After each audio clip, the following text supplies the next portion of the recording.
Iran has done this, and we don't know, but they have never said Iran has a program.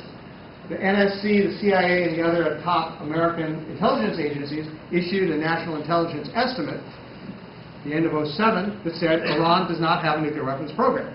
Now, since then, there have been all kinds of reports about how that's going to be changed, and the CIA doesn't believe that anymore, and leaks and this thing. Nevertheless, that national intelligence estimate has never been contradicted. They've never issued one saying something different. So the official position of those agencies remains there is no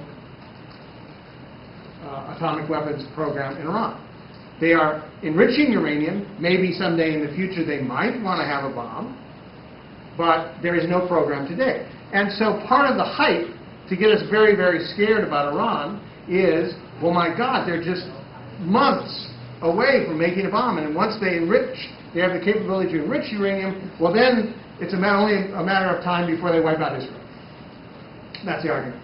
And in fact, and in my last book, The Iran Agenda, I go into a great deal of detail on this, it's actually very hard to make an atomic bomb. It's very hard, even when you have the capability to enrich, to make the bomb material. It's very hard to shape it so that you can deliver it. You know, it's not like you stick a fuse in it, you light it, and you run the other direction, and the thing blows up. It's very complicated. You have to fit it on a missile. All of that takes years of trial and error. Even the North Koreans, who we know do have a nuclear bomb, tried a nuclear test, much of which was a failure because they didn't know how to make it work. And Iran hasn't even gotten to that point. And the final thing is that if Iran is indeed this giant threat to Israel that is portrayed by Israeli authorities,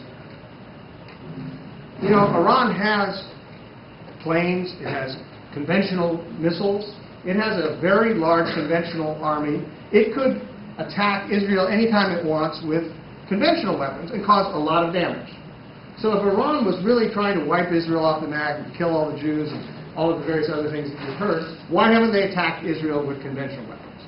A very simple reason. Because they know that would give Israel and the United States the excuse that they've been waiting for to wipe out Iran, to flatten it, including using nuclear weapons or certainly very high performance conventional weapons, destroy the infrastructure of the army, destroy the country. And the people running Iran are not crazy. They're not crazy, despite, again, they're not a bunch of mad mullahs running around. They have their own interests in mind, at the top of which is staying in power. So the arguments about Iran posing this immediate threat and that we've got to bomb them or Israel's got to bomb them or something, it's just exactly the same as all the stuff in the run-up to the war in Iraq. Remember weapons of mass destruction? Oh my God, Saddam Hussein is going to give terrorists nuclear bombs or dirty bombs, and they're going to take it and detonate it in the Chicago airport. And people believe that because that's what our government told us. And then it turned out, of course, it was a lie. And that same process, that same lie is now being repeated again, not just in Iran, but in a lot of different other situations as well. So what the U.S. government does is intentionally confuse people like al-Qaeda, who do kill civilians with the intention of having a political impact, that is my definition of terrorism, and groups like Hezbollah and Hamas or Marxist guerrillas in Colombia who use violence, certainly, who have used terrorist tactics at times. Again, you have to go group by group and time by time, but all of those groups at one time or another have used terrorist tactics. But that doesn't make them a terrorist organization, and it certainly doesn't make them al-Qaeda.